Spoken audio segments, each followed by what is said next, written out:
कश्यप आपके साथ हूं और आज भाटापारा की इस महाविद्यालय के विशेष प्रांगण में मैं आप सबका दिल से हृदय से स्वागत करता हूं। यूपीएससी के इस परीक्षा पैटर्न और छत्तीसगढ़ पीएससी इस परीक्षा पैटर्न में मैं ये बताना चाहता हूं कि कैसे आप एसएससी, व्यापम, रेलवे और स्टेट पीएससी और सिविल सर्विस परीक्षा आईएएस पीएससी जैसे एग्जाम्स में आप लोग टॉप कर सकते हैं। क्या जानना चाहेंगे? कितने लोग जानना चाहेंगे? हाथ ऊपर। Very good, thank you very much. मैं चाहता हूं अपने लिए एक बार जोरदार क्लैपिंग करें सभी विद्यार्थी पीछे। धन्यवाद बच्चों। एक चीज बताऊंगा कि क्या आपको पता है कि इस परीक्षा का 3 पैटर्न होता है। एक है प्रारंभिक परीक्षा, एक होता है मुख्य परीक्षा और एक होता है साक्षात्कार। क्या आपको यह पता है कि अगर किसी विद्यार्थी को साक्षात्कार में सबसे कम नंबर मिला तो भी सिलेक्शन ले सकता है? हाँ या नहीं? अच्छा, नहीं पता या नहीं ले सकता है। देखिए, यहां पर विद्यार्थियों बहुत डर रहता है कि इंटरव्यू में मैं फेल हो गया बोल देते हैं। इंटरव्यू फेल कोई नहीं होता है। परीक्षा का यह तथ्य है प्यारे बच्चों कि मेंस में अगर ज्यादा नंबर आता है मुख्य परीक्षा में और इंटरव्यू में सबसे कम नंबर मिलता है तो भी वो सिलेक्शन ले सकता है। क्लियर?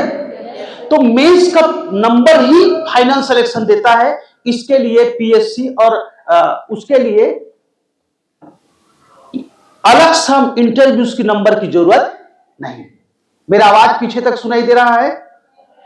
तो प्यारे बच्चों, एक चीज समझिएगा कि प्रारंभिक परीक्षा केवल क्वालिफाई होता है जिसमें हमें केवल पास करना होता है।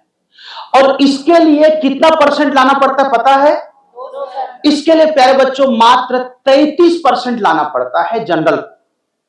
यूपीएससी में सी सेट एक पेपर होता है जिसको हम लोग बोलते हैं सिविल सर्विस एप्टीट्यूड टेस्ट, और इस परीक्षा में 80 प्रश्न में हमको 27 क्वेश्चन सही करना पड़ता है। कर सकते हैं? हाँ या नहीं? क्योंकि इसमें हम लोग पढ़ते हैं रीजनिंग पढ़ते हैं और इसमें पढ़ते हैं मैथ्स, और मैथ्स का वो भी शॉर्टकट तरीका जिसको मैं आपको ये बताऊंगा किसी भी सवाल को 30 सेकंड में कैसे हल कर सकते हैं। जानना चाहेंगे? तो ये पैटर्न वो नहीं है जैसा हम लोग सोचते हैं कि मैथ्स वाला ही मैथ्स हल करेगा। इसमें जो 8th पास है, ये 8th तक पढ़ा विद्यार्थी भी शॉर्टकट तरीके से मैथ्स हल कर सकता है। यही इसका एक ब्यूटी पार्ट्स है। आइए अपन बात करते हैं छत्तीसगढ़ पीएससी का। बच्चों, आपको पता होगा कि छत्तीसगढ़ जो पीएससी होता है वो 2 पेपर को लेता है। एक जीएस होता है और एक सीसेट होता है जैसे यूपीएससी में होता है। तो पहले प्रारंभिक परीक्षा होता है। प्रारंभिक परीक्षा में 2 पेपर होता है, एक जनरल स्टडी का होता है, दूसरा सीसेट होता है। तो जनरल स्टडी का मतलब होता है जिसको अपन सामान्य अध्ययन कहते हैं। इसका 2 पार्ट कर सकते हैं। एक पढ़ते छत्तीसगढ़ पीएससी में छत्तीसगढ़ जिससे 50 प्रश्न आता है। कितना प्रश्न आता है? और दूसरा टॉपिक्स होता है जनरल स्टडी जिससे 100 प्रश्न, जिससे 50 प्रश्न आता है। टोटल मिला के 100 प्रश्न होता है। ठीक है। अब आता है इसका दूसरा पैटर्न जिसको बोलते हैं पहला पेपर, जिसको सी सेट कहते हैं। इसमें 100 प्रश्न आता है। इसमें हम लोग का आता है सी सेट में हिंदी आता है, हिंदी व्याकरण। सब लोग हिंदी पढ़े नहीं पढ़े? ग्रामर। दूसरा आता है छत्तीसगढ़ी व्याकरण। छत्तीसगढ़ी बोलना आता है कि नहीं होता है? ये आता है। और तीसरा पार्ट होता है बच्चों मैथ्स और रीजनिंग। छत्तीसगढ़ी और हिंदी दोनों भाषा से 35 क्वेश्चन आता है। कितना आता है? संज्ञा सर्वनाम पढ़े नहीं पढ़े सब लोग? हाँ, तो 35 क्वेश्चन आता है। और सी सेट और मैथ्स को मिला देते हैं, इसमें लगभग दोनों मिलाकर के अगर 30 क्वेश्चन करते हैं तो लगभग बाकी जो नेक्स्ट क्वेश्चन होता है लगभग ये समझिए 30 से 35 क्वेश्चन या 25 से 30 क्वेश्चन इनमें से आता है। तो क्या आप लोग जानना चाहेंगे कि सी सेट में क्वालिफाई के लिए कितना परसेंट लाना पड़ता है?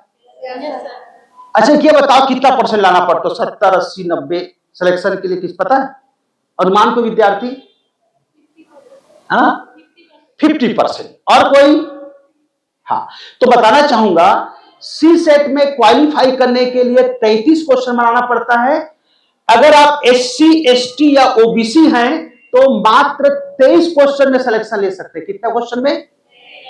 तो बच्चों 23 प्रश्न 100 में बना सकते हो या नहीं? कितने लोग बना सकते हैं? हाथ ऊपर। तो भाई थोड़ा सा खड़े होके ऐसा जरूर बच्चों से ले लें, है ना? कि बना सकते हो? कितने लोग बना सकते हैं? इतना। तो बताइए, हिंदी और छत्तीसगढ़ी व्याकरण को पढ़ के 23 बना सकते हो या नहीं? यस और नो? सिलेक्शन अपने लिए एक बार ताली बजाओ। बहुत बढ़िया मैडम, क्लियर। अच्छा, अब आता है दूसरा पैटर्न होता है जिसको हम लोग प्यारे बच्चों कहते हैं जनरल स्टडी। मैं चाहता हूं बहुत सारे विद्यार्थी थोड़ा बैठे जरूर, क्योंकि 20 से 25 मिनट का क्लास है, तो आप लोग फिर करते हैं थोड़ा सा गड़बड़ाता है, तो फिर मैं चाहता हूं आराम से बैठे, करियर का है, उसके बाद बाकी तो कार्य रहेंगे। निवेदन सब लोग धैर्य से बैठे, क्योंकि 15 से 20 मिनट के बाद मैं आपके साथ ये इस टॉपिक को क्लोज करूंगा। तो सभी लोग पास समय है या नहीं? तो निवेदन है सब लोग धैर्य पूर्वक बैठे, अच्छा लगेगा। तो प्यारे बच्चों, आता है जनरल स्टडी का पार्ट। देखिए, जनरल स्टडी का जो पार्ट होता है जिसमें हम लोग पढ़ते हैं छत्तीसगढ़, इसमें 50 प्रश्न हैं। और दूसरा जो पैटर्न होता है जनरल स्टडी, जिसमें आते हैं हम लोग इतिहास, संविधान, भूगोल, अर्थव्यवस्था, इतना पढ़ते हैं। अच्छा, यहाँ इंग्लिश मीडियम वाले कितने लोग हैं? अच्छा, और हिंदी मीडियम वाले कितने लोग हैं? हाँ, वेरी गुड, बहुत बढ़िया, धन्यवाद। तो मैं दोनों पे बात करूंगा। तो सबसे पहले मैं ये कहना चाहूंगा कि छत्तीसगढ़ से 50 क्वेश्चन में अगर आपने 40 क्वेश्चन बना दिया, छत्तीसगढ़ की नदी, छत्तीसगढ़ का उद्योग, छत्तीसगढ़ का पर्यटन, इसे पे क्वेश्चन आता है। और दूसरा संविधान, इतिहास, भूगोल वगैरह पार्ट है, अगर उसमें से आपने 50 में अगर आपने 30 क्वेश्चन बना दिया, मतलब टोटल अगर देखेंगे 70 क्वेश्चन बना दिए, तो 70 क्वेश्चन अगर आपने बना दिया तो बना सकते हैं या नहीं? हाँ या नहीं? भाई 50 में 20 प्रश्न तो बना ही सकते हैं, है ना? बना सकते हैं। तो यदि आपने ऐसा बनाया तो आपका सिलेक्शन होता है। अब बताना चाहूंगा कट पॉइंट कितना जाता है। यह बताओ, अगर आप देखेंगे कि PSC प्री निकालना है तो कितना परसेंट कट ऑफ जाता होगा? लगभग 80%, 90%, 70%, कितना जाता होगा? PSC एग्जाम इतना बड़ा, कितना जाता होगा? और कोई? अच्छा चलिए मैं बताता हूं, इतना लंबा नहीं जाता है। इसमें सिलेक्शन के लिए अगर देखेंगे प्रारंभिक परीक्षा पिछले बार का कट पॉइंट गया है लगभग 63%। इसके पिछले साल में कट ऑफ गया था 55%। मैं जनरल की बात बता रहा हूं। इसके पहले कट पॉइंट गया था, वो चला था 50%।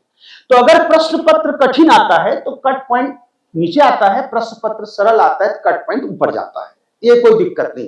तो मैं एवरेज देखता हूं, अभी PSC में टॉपर्स जो आया है वो कितना परसेंट में टॉप किया पता है आपको?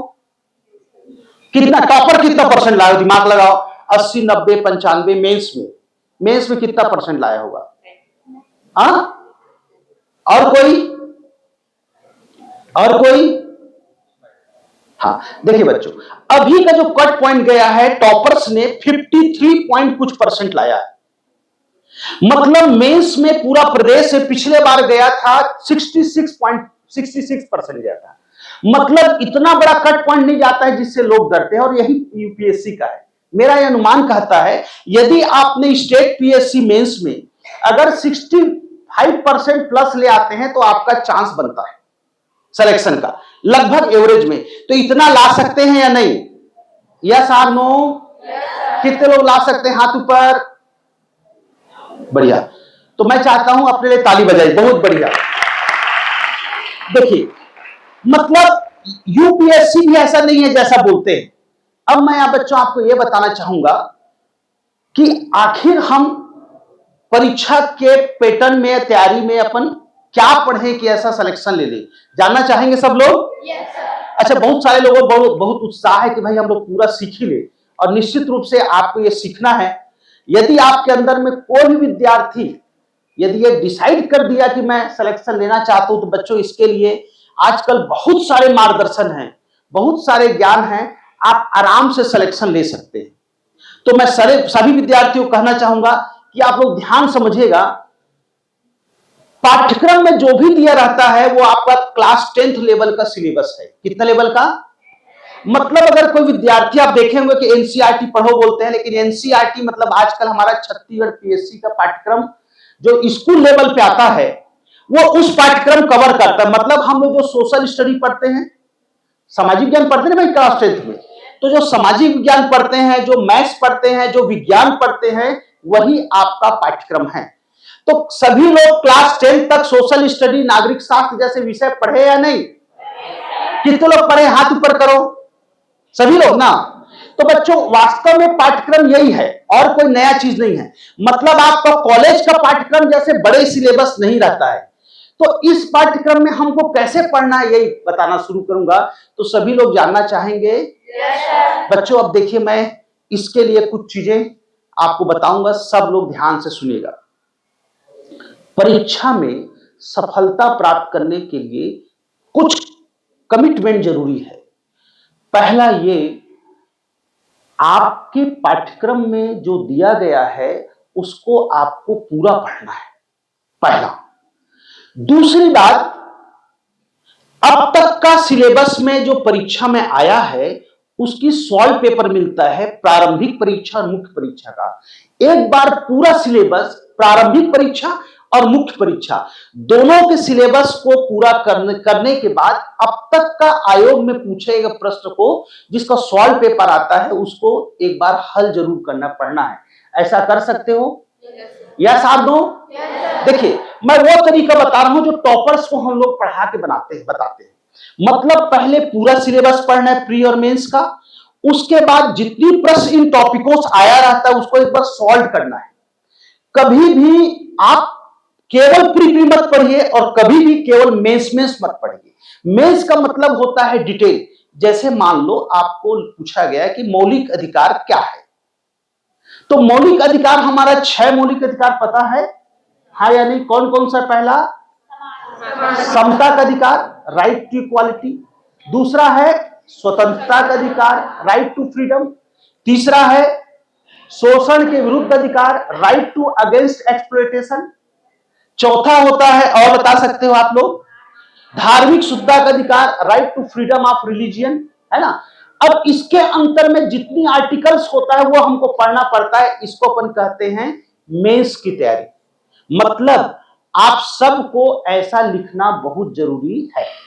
इसको अगर आप ऐसा डिटेल्स पढ़ते हैं तो इससे प्लस ये होता है कि बहुत आसानी से विषय की तैयारी होगी।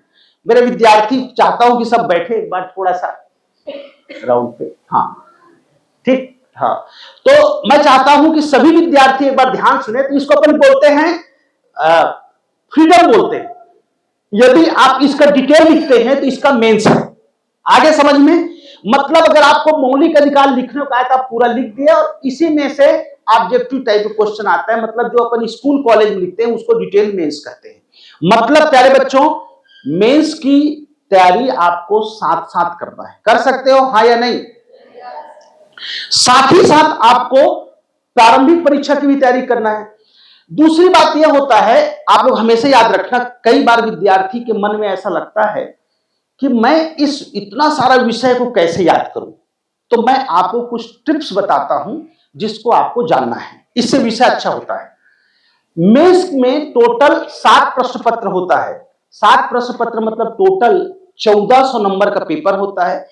1400 में अगर आपने लगभग 60+ % लाते हैं, 65%, तो मतलब आप सिलेक्शन के लिए एलिजिबल हो जाते हैं, मतलब सिलेक्शन हो जाता है।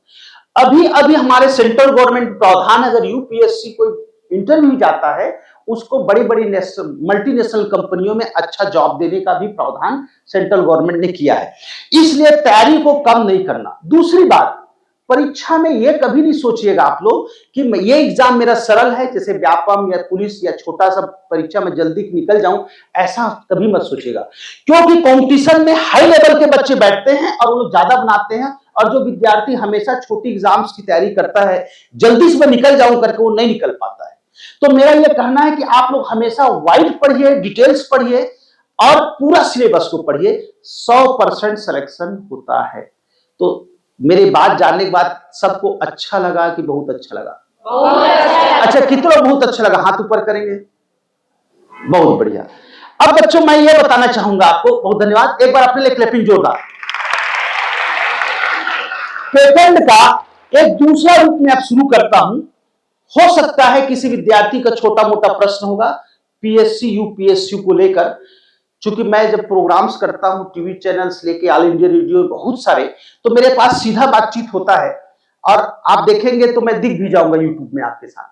लेकिन मैं ये चाहता हूं कि आपके कुछ प्रश्न जरूर आए, क्योंकि वहीं से मैं शुरू करूंगा कि ये पढ़ना है और ऐसे तैयारी करना है। तो किसी विद्यार्थियों का पीएससी यूपीएससी लेकर छोटा मोटा प्रश्न होगा, किसी मन में रुचि होगा कि मैं आईएएस की तैयारी कैसे करूं, पीएससी, या मन में ऐसा जिज्ञासा है किसी का, कोई प्रश्न पूछना चाहेंगे आप में से?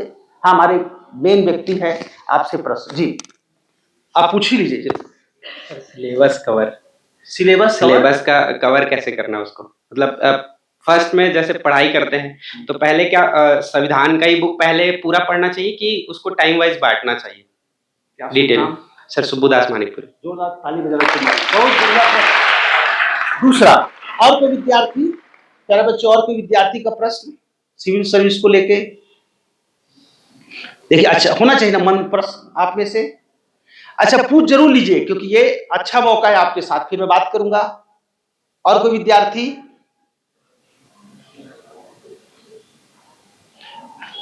किसी का मन में? हाँ जी, अच्छा ऐसा मत सोच बगल वाला पूछ दिया क्या सोचेगा, मन में पूछना, पूछ लीजिए, क्योंकि अकेले जब पढ़ते कभी लगता है, ऐसा लगता है कि मैं कर पाऊंगा नहीं, मेरे ऐसा ऐसा कभी है तो जरूर पूछिए। और किसी विद्यार्थी का? जी, अपना नाम और क्लास जरूर बताइए जी। पकड़ने नहीं बोलिए। मेरा नाम नीतू मांडले है और मैं बीए फाइनल ईयर की स्टूडेंट हूँ। सर, मार्केट में बहुत सारे बुक आते हैं ऐसे, तो ऐसे आप बुक बताइए जिसे हम लोग पढ़ सकते हैं, एक ही बुक।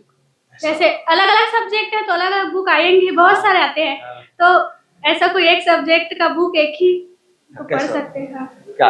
इसके जोरदार क्लैपिंग, बढ़िया प्रश्न है ना, बहुत किताब। हाँ, और कोई विद्यार्थी? अच्छा देखो कितना अच्छा आपके बीच बात आता है ना, देखो मेरे बताने में आसान हो जाएगा। और आप में से कोई विद्यार्थी? हाँ, इधर से। अब ऐसा ना हो कि बहन आगे बढ़ गया, आप एक भी प्रश्न पूछे। हाँ, आप में से और कोई?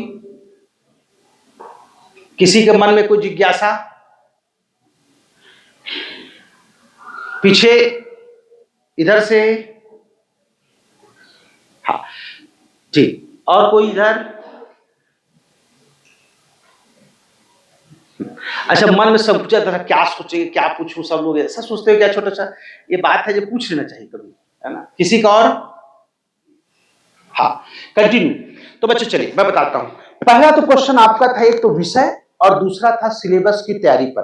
देखिए, हर सब्जेक्ट का अलग अलग किताब आता है और उसमें से सिलेबस में जो किताब दिया रहता है उसको पढ़ना पड़ता है।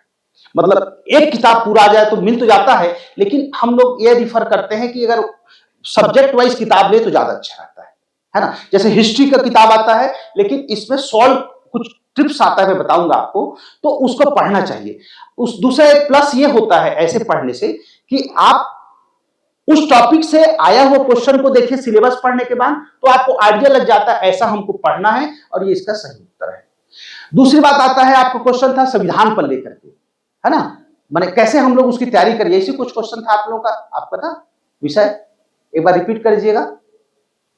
हाँ बोल सकते सिलेबस को देखिए, मैं हमेशा ये कहना चाहूंगा आपको, पाठ्यक्रम का सिलेबस कवर करने के लिए एक तरीका होता है कि आप सरल से शुरू करिए। सरल से मतलब जो विषय आपको रुचिकर लगता है, जैसे मान लो छत्तीसगढ़ लगता है तो उसका एक पैटर्न होता है। पहले हम लोग छत्तीसगढ़ पढ़ने के लिए पहले नक्शा से अध्ययन करते हैं। पहले छत्तीसगढ़ में कितने संभाग हैं, संभाग को पढ़िए। ऊपर में सरगुजा, साउथ में बस्तर, लेफ्ट साइड देखेंगे तो दुर्ग, राइट साइड देखेंगे तो रायपुर, बीच में बिलासपुर।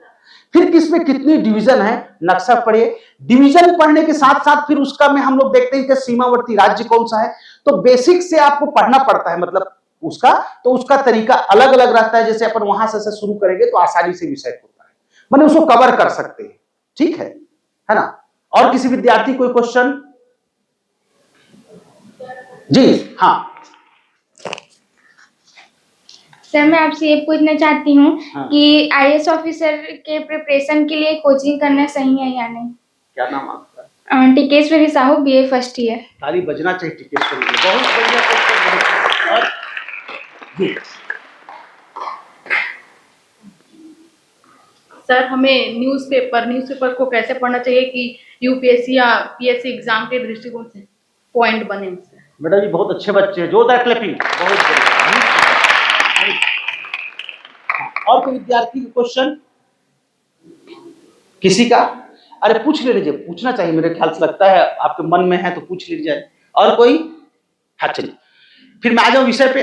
देखिए दो बातें हैं आप सबसे कहना चाहूंगा। सिलेक्शन के लिए कोचिंग की इतना जरूरी नहीं है जितना लोग सोचते हैं। सिलेक्शन के लिए जरूरी है मार्गदर्शन, चाहे मार्गदर्शन आप कहीं से ले सकते हैं। दूसरी बात क्या होता है, प्रशिक्षक ये बताता है ये पढ़ना ये छोड़ना है। अगर आप ये सीख गए तो निश्चित रूप से उसका एक बिंदु आता है। मतलब जैसे प्रोफेसर किस जो विषय का जानकार रहता है वो बताता है परीक्षा में ये आता है, तो जो आपको बहुत ज्यादा समय लगता है वो नहीं लगता है, आप राइट टू वे जाते हैं, पाठ्यक्रम को पूरा करते हैं, जो परीक्षा में आता है सीधा पढ़ लेते हैं, वो सिलेक्शन का आधार होता है। लेकिन मार्गदर्शन जरूरी, चाहे आप कहीं से लें, चाहे आपके बड़े भाई हो सकते हैं, चाहे प्रोफेसर हो सकते हैं, मतलब उस सब्जेक्ट के जो जानकार देंगे तो सफलता बड़ा आसानी होता है और सेल्फ में करके टॉप कर सकते हैं। आजकल बहुत सारे मार्गदर्शन हैं मल्टीमीडिया में, यह सार दो उसमें राम कश्यप सर भी दिख जाएंगे बटन दबाएंगे तो, ठीक है ना। दूसरा बात न्यूज़पेपर का, न्यूज़पेपर का इंपॉर्टेंस है, लेकिन हम लोग न्यूज़पेपर में राष्ट्रीय और अंतरराष्ट्रीय महत्व की घटना, करंट अफेयर्स और संधि समझौता वाला जो टॉपिक्स रहता है उसको, और स्पोर्ट्स इंपॉर्टेंट रहता है उसको पढ़ते हैं। तो उसका तरीका होता है, कंपटीशन में सब चीज नहीं पढ़ना पड़ता है। हम लोग बताएंगे कि आपको पाठ्यक्रम में ये पढ़ना, जनरल स्ट्रीम ऐसा तैयारी करके बन जाएगा, है ना। वो घटना नहीं पढ़ना रहता है जो राष्ट्रीय अंतरराष्ट्रीय, परीक्षा में साफ साफ लिखा रहता है राष्ट्रीय अंतरराष्ट्रीय महत्व की घटनाएं को ही पढ़ना है, जैसे संधि समझौता, और दूसरा सरकार की महत्वपूर्ण योजनाएं, सरकार के द्वारा किया गया कदम, ये सारी चीजें हैं वो परीक्षा में आता है, यही पाठ्यक्रम है। स्पोर्ट्स में भारत ने क्या रिकॉर्ड किया, यहाँ खिलाड़ी ने क्या किया, छत्तीसगढ़ खिलाड़ी जो नेशनल लेवल पे क्या काम किया, वो बार बार प्रश्न होता है। फ्लेक्सिब प्रोग्राम गवर्नमेंट करा तो परीक्षा पूछता है, वही को करंट अफेयर्स है, ठीक, वेरी गुड। और कोई विद्यार्थी का? अच्छा देखिए मैडम जी, मुझे अच्छा लगा कि बच्चे बड़ा रुचि ले रहे हैं और अच्छा तैयारी कर रहे हैं। आप में से और कोई विद्यार्थी? जी देखिए कितना घंटा पढ़, देखिए मेरा ये कहना है, मैं उसी बिंदु पे आता हूं, हमेशा याद रखिएगा जो भी आपका समय मिलता है कॉलेज के बाद पूरा समय पढ़ाई में करना चाहिए। लेकिन मैं आपको एक चीज बताता हूं, टॉप करने का सीक्रेट फार्मूला जानना चाहेंगे? Yes sir. पहले बच्चों, टॉप करने एक सीक्रेट फार्मूला है, वो है चिंतन और मनन। यदि आप सब्जेक्ट को रटने के बजाय समझते हैं और विषय को पिक्चराइज करके पढ़ते हैं तो आपके माइंड में बहुत जल्दी सब्जेक्ट घुसता है। यदि आप सीधा रटेंगे और ऐसा करेंगे तो भूल जाएंगे। हमारा मस्तिष्क का दो पार्ट है, लेफ्ट साइड जो है वो पिक्चर को पकड़ता है और राइट साइड लॉजिक को पकड़ता है। यदि आप पिक्चर करके पढ़ते हैं तो एकदम आसानी से होगा। अब मैं पिक्चर कर कैसे पढ़ते हैं मैं आपको थोड़ा सा बताता हूं, वैसा पढ़िए, आवर्स नहीं रहता है। बहुत सारे विद्यार्थी 10 घंटे पढ़ाई को 2 घंटे पढ़ लेते समझ के, और टाइम को हमको किल नहीं करना है, बिना देखे समझना है उसको, और समझने के बाद प्रोफेसर टाइप का बिना देखे बोलना है। मतलब विषय को ऐसा दिमाग में बैठाइए को भूले मत। वो कैसे नहीं भूलता है मैं आपको बताता हूं, ठीक। ये मेरा पढ़ाने के एक तरीका जानना चाहेंगे सब लोग? यस। जैसे देखिए मैं कैसे आपको बताता हूं, देखिए तुरंत 2 मिनट में मैं पिक्चराइज करके बता रहा हूं। जैसे ठीक है, आप खड़े हो जाइए, खड़े हो जाइए। ये है हमारे भारत के प्रधानमंत्री, क्या नाम आपका? लक्ष्मी साहू। आप क्या है भारत के? प्रधानमंत्री। ये भारत के प्रधानमंत्री। आप खड़े हो जाइए। आप है भारत के राष्ट्रपति, कौन है आप? राष्ट्रपति। कहाँ के? भारत। क्या नाम आपका? प्रियंका। देखिए मैं कैसे पिक्चराइज कर रहा हूं, आप लोग मायूस ना हो। आप हैं स्पीकर लोकसभा, कौन है आप? स्पीकर। स्पीकर लोकसभा। अब देखिए मैं पिक्चराइज कर रहा हूं, आप लोग मायूस तो नहीं हैं? हाँ या नहीं?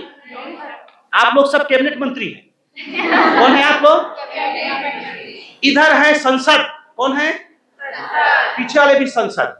अब देखिए मैं कैसे पिक्चराइज कर रहा हूं। देखिए एक क्वेश्चन बहुत बार आता है कि भारत के जो प्रधानमंत्री वैसा ही होता है जैसे राज्य के मुख्यमंत्री। कैसा होता है? जैसे आप खड़े हो जाइए, आप छत्तीसगढ़ के मुख्यमंत्री हैं, कौन है आप? जोरदार क्लैपिंग करो इनके लिए भाई। क्या नाम? घनश्याम वर्मा।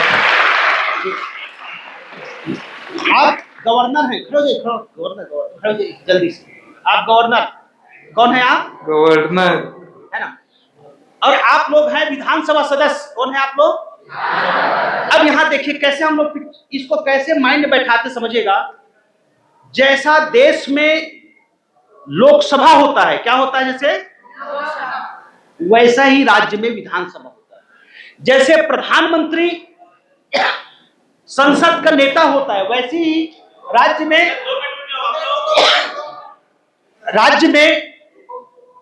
में मुख्यमंत्री और लोग होते हैं। इनके माध्यम से पूरी व्यवस्था चलता है। अब देखिएगा, राज्य का नेतृत्व, देश का नेतृत्व करता कौन होता है भारत का? प्रधानमंत्री।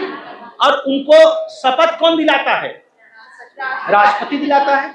वैसे ही राज्य में शपथ कौन दिलाता है? राज्यपाल दिलाता है। जो भी प्रश्न पूछते हैं संसद में, किसके माध्यम से होता है? स्पीकर के माध्यम से। वो प्रश्न पूछते हैं, उसको उत्तर देता है। राज्य में कैसा होता है? वो प्रश्न पूछते, उत्तर देता है। खड़ा होने के लिए क्या एज चाहिए चुनाव लड़ने के लिए? तो कितना चाहिए? 25 वर्ष, हाँ या नहीं? तो प्रधानमंत्री के लिए कितना चाहिए? 25 वर्ष। स्पीकर के लिए कितना चाहिए? 25 वर्ष। जब ऐसा पिक्चराइज करके पढ़ेंगे तो आपको विषय बस एकदम याद हो जाए। जोरदार ताली अपने लिए, बहुत बढ़िया। बच्चों, मैं चूंकि समय का अभाव है, ऐसा लग रहा है, मैं अपने बात को अब कंक्लूड करने की ओर हूं। सभी विद्यार्थियों से इन शब्दों के साथ कहना चाहूंगा, सबको अच्छा लग रहा है कि बहुत अच्छा? अच्छा, कितने लोग बहुत अच्छा लगा? हाथ ऊपर करो। सबको अच्छा लगा? जोरदार ताली बजाओ अपने लिए। विषय का अध्यापन और प्रक्रिया एक अलग पॉइंट होता है। आज मैं ये कहना चाहूंगा कि आप सभी विद्यार्थी पूरे पाठ्यक्रम की बढ़िया तैयारी करिएगा, रटने के बजाय समझने का प्रयत्न करिए। और दूसरी बात, पढ़ाई जरूर शुरू करिए। हमारे सारे युवा शक्ति हैं, भटकाव बहुत होता है। लोगों को लगता है कि निगेटिव प्रवृत्ति होने के कारण से हमको लगता है कि हम लोग नहीं कर पाएंगे। लेकिन साथियों, मैं जरूर कहूंगा कि ऐसे कई लोग होते हैं जो विषम परिस्थितियों में रहते हुए भी इतिहास बदलते हैं। यस और नो? तो आप लोग इतने अच्छे महाविद्यालय के छात्र हैं, इतने अच्छे प्रोफेसर लोग हैं जो आपको लगातार मार्गदर्शन देते हैं। मैं चाहूंगा कि आप लोग सब बेस्ट से बेस्ट तैयारी करिएगा और निरंतर आगे बढ़ने का प्रयत्न करिएगा। दूसरा, आपसे कहूंगा कि कॉलेज के साथ साथ कभी पीजी के बाद तैयारी करेंगे, समझ चलिए राइट टाइम है फर्स्ट ईयर से तैयारी करने का। अब आज से शुरू कर लीजिए धीरे धीरे सामान्य अध्ययन और नॉलेज। और आगे का मार्गदर्शन के लिए हमारे पास सोनी सर हैं जो आपको आगे बताएंगे हम लोग कैसे मदद कर सकते हैं, कैसे तैयार कर सकते हैं, इन पर बात करेंगे। और बाकी मिलूंगा।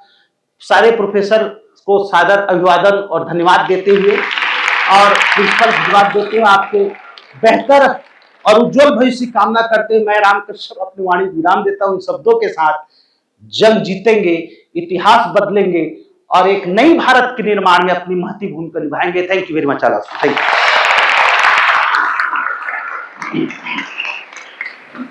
यू।